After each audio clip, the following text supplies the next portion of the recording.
So looky here, scientists discovered ancient artifacts near King Tut's tomb. Turns out, his VIP final resting place looks more like a public graveyard with about a dozen wooden coffins that's been there for around 3,600 years. Okay, I might have exaggerated a tad. The 11 tombs weren't exactly right next to King Tut, but they were close, near the same city of Luxor. New findings in Egyptian tombs can help us piece together what life was like in ancient Egypt. And guess what? Ancient Egyptians seem to have been remarkably like us, modern humans. Say, the women have always loved jewelry, and archaeologists retrieved a beautifully made necklace with 30 amethyst beads and 2 agate beads, plus a hippo head amulet. Bet it was all the rage back then. Researchers also discovered 2 copper mirrors. One had a handle shaped like a lotus, and the other was decorated with Hathor, the ancient Egyptian deity of the sky, women, fertility, and love. These recent excavations near Tutankhamun's burial site led to another jaw-dropping revelation. For the first time in thousands of years, fragments of Queen Hatshepsut's Valley Temple were uncovered. This fearless woman was thought to be the second female pharaoh, who ruled with both courage and wisdom, leaving a legacy as solid as the stones themselves. Her temple, hidden for ages, opens a window into a time filled with power, intrigue, and spiritual devotion. Archaeologists found over 1,000 beautifully decorated stone blocks on the outskirts of Hatshepsut's funerary temple. There were very few women who managed to take the throne in ancient Egypt. Another tomb was found nearby, and it belonged to the overseer of Queen Teti Sheri's palace, whose name was Jehuti-Mez. Queen Hatshepsut seems to have even more tombs, aces up her sleeve. These tombs were carved into the rock instead of being built as pyramids, showing a unique ancient perspective on how to protect the soul in the afterlife.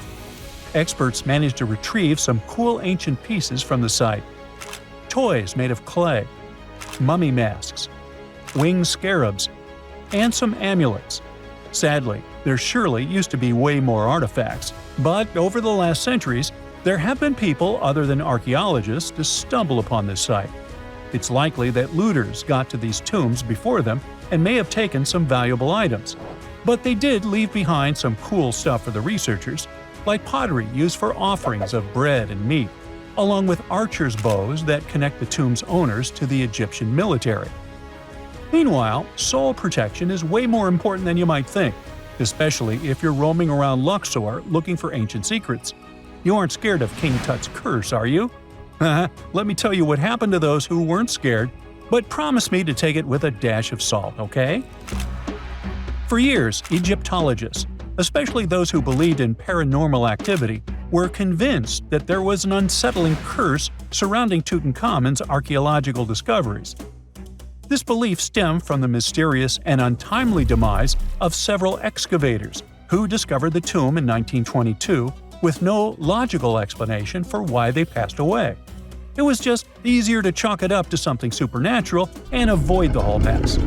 But it turns out it wasn't a curse at all. It was likely the radiation that caused those excavators to perish. Now, you might wonder where the radiation came from.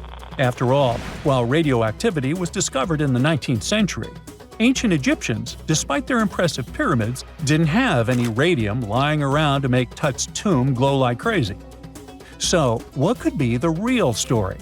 It might have been toxic waste behind it all. Toxic levels of radiation from uranium and hazardous waste have been lurking inside the tomb since it was sealed over 3,000 years ago.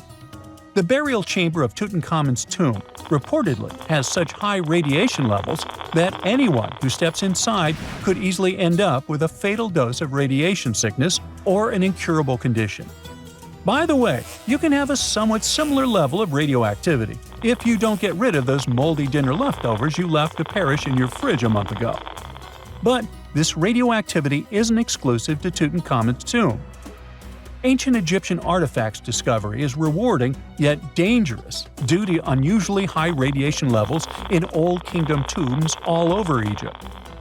Geiger counters have detected radiation at 2 sites near the Giza pyramids, and radon, a radioactive gas, has been found in several underground tombs in Saqqara. Interestingly, Experts believe that the builders of these ancient tombs were aware of the toxins, as some eerie warnings were carved into the walls of many tombs. One inscription ominously declared, "They that break this tomb shall meet their end by a malady that no doctor can diagnose." Other ominous phrases like "forbidden," "due to evil spirits," only added to the fear that supernatural curses haunted these ancient sites.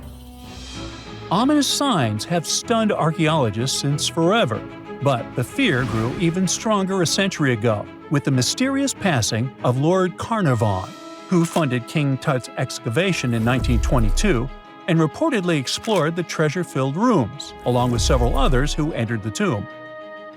Arthur Weigall, another British Egyptologist who was present at the tomb's opening and is credited with starting the curse myth, passed away young when he was just in his 50s in 1934. Chances are the condition that made him pass was connected to radiation. In total, 6 out of the 26 people who were there when the tomb was opened met their end within a decade from various causes. Not only X-ray exposure, those reasons include asphyxia, stroke, heart failure, pneumonia, and even poisoning. Well, isn't this getting a little grim? There was one guy who opened the tomb and somehow managed to avoid the infamous curse, Howard Carter, or so it seemed. Some folks pointed to his survival as proof that the curse wasn't real. After digging up the tomb, Carter published several books on the topic and shifted gears from archaeology to dealing in antiquities for various museums. Despite dodging demise or injury, rumors swirled about how the curse may have impacted him in other ways. One of the big stories linked him to Lord Carnarvon's daughter, Evelyn. Some said he was madly in love with her, but she married someone else, so he chose to stay single. Others claimed they had an affair while she was in Egypt, which ended when her father passed away and she left the country for good. However, there wasn't much evidence to support these stories. Evelyn was just 6 when they met, and they remained friends until his last breath. She was even one of the few attendees at his funeral, but denied any romantic involvement, saying they weren't that close. A year after the revolutionary discovery near King Tut's tomb, Evelyn married politician Sir Brograve Beauchamp and had a daughter. That same year, Beauchamp toured the tomb with his parents, guided by Carter himself. Carter never married and, aside from those posthumous rumors about Evelyn, had no other romantic connections. While the curse adds an intriguing twist to his life story, his tendency to keep relationships at arm's length was evident long before the tomb was opened. It seemed Carter just wasn't a people person. In 1939, after battling a serious illness, he ultimately succumbed to fate. He was 64, which was a pretty common life expectancy in the UK back then, so no one really thought it was off and linked it to an ancient curse. When he passed, it turned out he had several artifacts from Tutankhamun's tomb in his London apartment, which were eventually sent back to Egypt, marking what some viewed as the curse's end. Who knows? Maybe if he hadn't had all those ancient souvenirs at his place, he would have lived way longer. But all the other demises might seem off. The curse theory was likely fueled by some strange events during the excavation. Carnarvon got a mosquito bite that became severely infected, and around the time they opened the tomb, Cairo experienced a bizarre power outage and a freak sandstorm. Back in England, the Earl's dog, Susie, managed to escape from Carnarvon's house and began barking frantically at seemingly nothing. At least that's what the staff and family saw. Strangely enough, at the very moment her owner's heart stopped, Susie started howling and fell down without showing any signs of life. Maybe radiation didn't play a crucial role after all, and those were indeed ancient artifacts from King Tut's tomb that made them all perish. Spooky, huh? That's it for today. So hey, if you pacified your curiosity, then give the video a like and share it with your friends. Or if you want more, just click on these videos and stay on the bright side.